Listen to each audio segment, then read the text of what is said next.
جو لوگ اللہ پر ایمان لائیں، کہیں کہ ہمارا رب اللہ ہے، پھر اس پر جم جائیں، ان پر فرشتوں کا نزول ہوتا ہے، نہ کوئی غم کرو نہ خوف، خوشیاں مناؤ جنت کی جس کا تم سے وعدہ کیا گیا تھا۔ اللہ کی ربوبیت پر اطمینان جب انسان کو ہو جاتا، میرا رب اللہ ہے، ربی اللہ، انسان کے لیے نہ کوئی کھٹکا، نہ کوئی خطرہ، نہ کوئی خوف، نہ کوئی حزن۔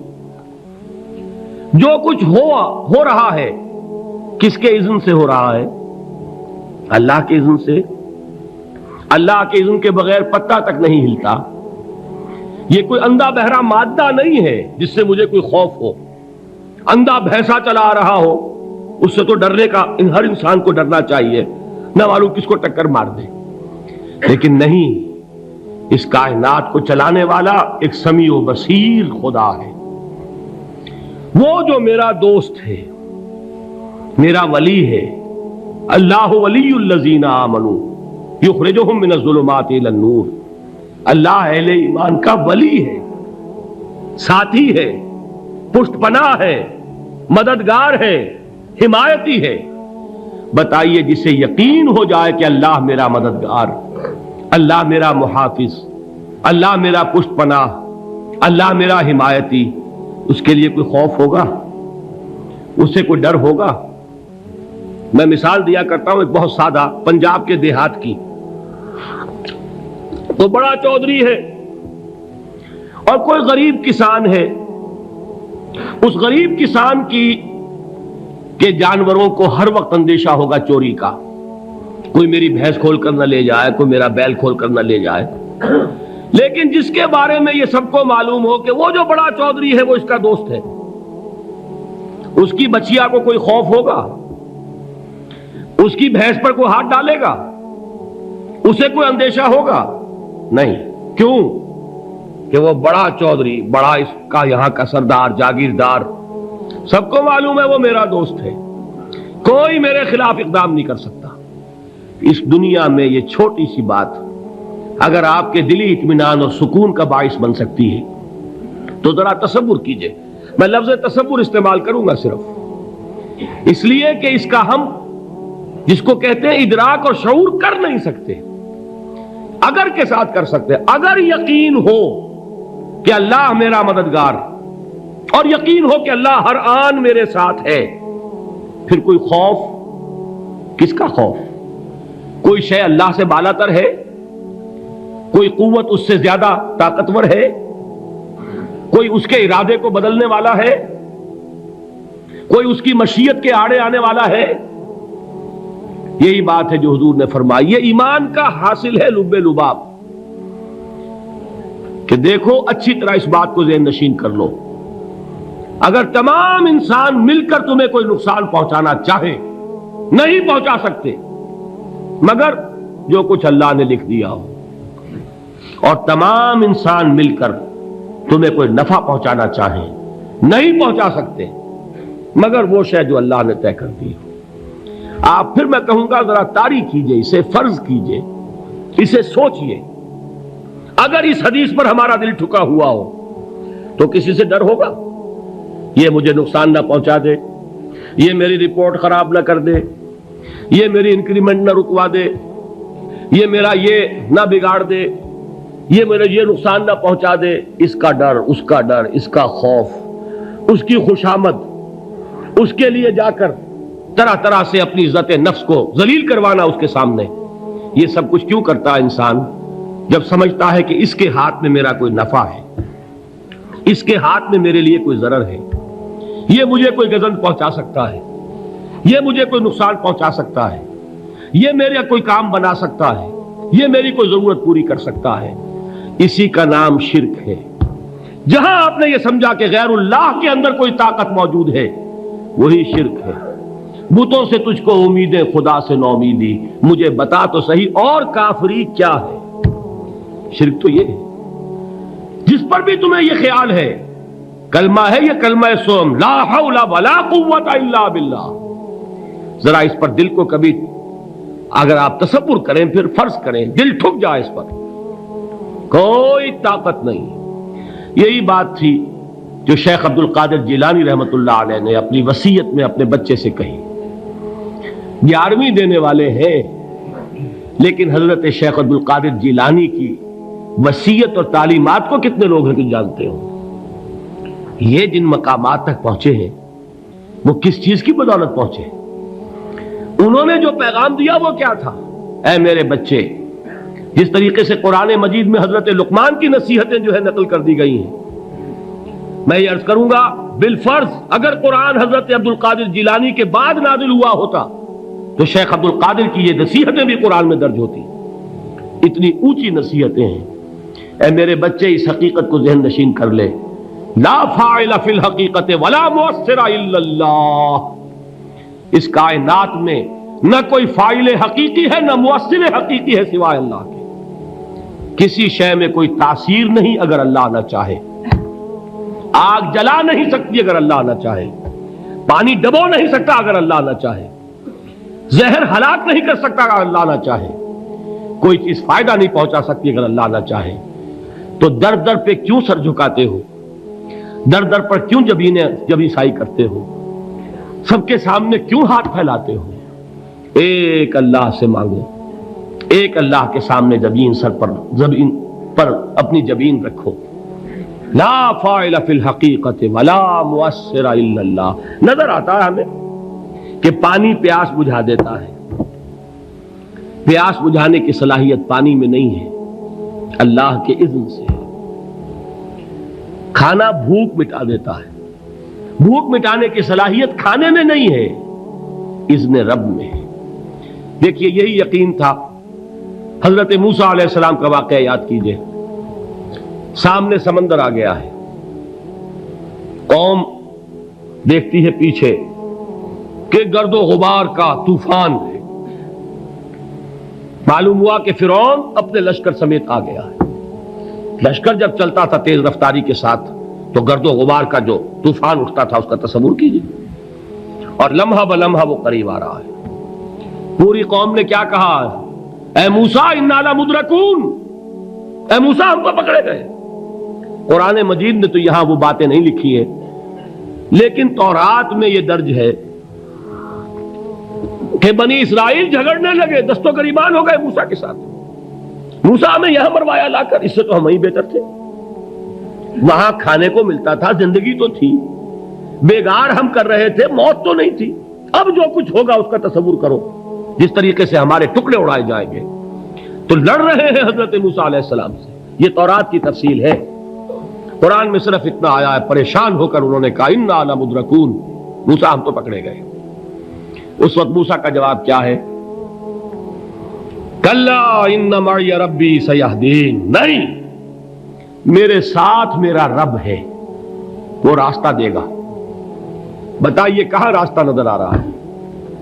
یہ ہے ایمان بالغیب. راستہ نظر نہ آئے تب اللہ پر یقین ایمان ہے.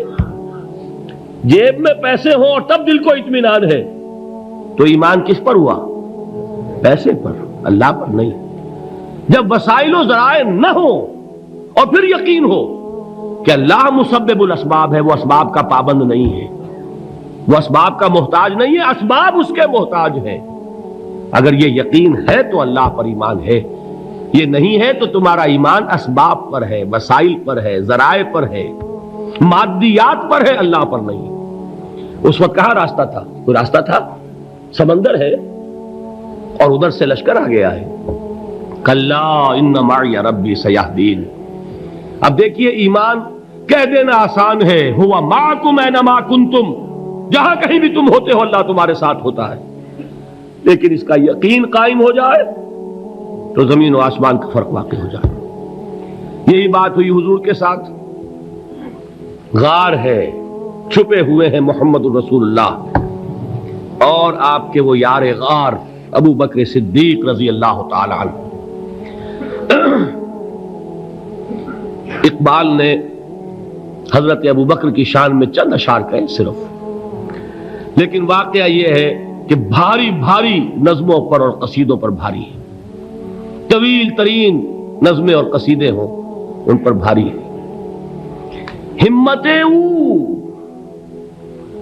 ابو بکر کی ہمت جو ہے کشت ملت را چو ابر، جیسے بارش سے کھیتی اپجتی ہے، ابو بکر کی ہمت اور عزیمت اس امت کو اسی طرح سینچنے والی ہے۔ ثانیے اسلام و غار و بدر و قبر، وہ دوسرے تھے اسلام میں، دوسرے پہلے کون تھے؟ انا اول المومنین، حضور فرماتے ہیں سب سے پہلا ایمان لانے والا میں، دوسرے ابو بکر۔ ویسے ہمارے ہاں یہ چلتا ہے اختلاف، حضرت علی پہلے ہیں کہ حضرت ابو بکر پہلے ہیں، لیکن اس میں بڑی خوبصورت تطبیق قائم کی ہے علماء نے، اور بہت صحیح ہے۔ چار کے بارے میں فیصلہ ہی مت کرو کہ کون پہلے ہے، ان کی ایک عجیب تقسیم کر دی ہے۔ آزاد مردوں میں، بالغ مردوں میں سب سے پہلے ابو بکر، بچوں میں سب سے پہلے علی، خواتین میں سب سے پہلے خدیجہ، اور غلاموں میں سب سے پہلے زید ابن حارثہ۔ بڑی پیاری تقسیم ہے، یہ چاروں ہی پہلے ہیں، ہر ایک کے لیے اولیت ہے۔ اور واقعہ یہ ہے کہ اگر زمانی اعتبار سے تعین ہوگا تو پہلے خدیجۃ الکبریٰ آئیں گی رضی اللہ تعالی عنہ، کسی اور سے بات کرنے کی نوبت بعد میں آ سکتی ہے، پہلے تو اہلیہ محترمہ سے بات ہوئی، آتے ہی پہلی وحی ہوئی ہے، ابھی تبلیغ کا حکم نہیں تھا، کس کو بتایا واقعہ؟ ابھی اپنی نبوت کی تبلیغ کا تو حکم ہی نہیں آیا، واقعہ کس کا ہے؟ وہ خدیجہ کا ہے۔ جب کہا ہے کہ خشیت علی نفسی، مجھے اپنی جان کا اندیشہ ہے، تو کیا جواب دیا خدیجہ نے رضی اللہ تعالی عنہا؟ وہ صدیقۃ الکبریٰ ہے، صدیقات جو ہے خواتین ان میں چوٹی پر خدیجۃ الکبریٰ ہے رضی اللہ تعالی عنہا، اور صدیق جو مرد ہیں ان میں صدیق اکبر ہے ابو بکر صدیق رضی اللہ تعالی عنہ، لیکن صدیقات میں چوٹی پر۔ جب حضور نے فرمایا خشیت علی نفسی، کیا فرمایا؟ کیا عرض کیا؟ کیسے تسلی دی؟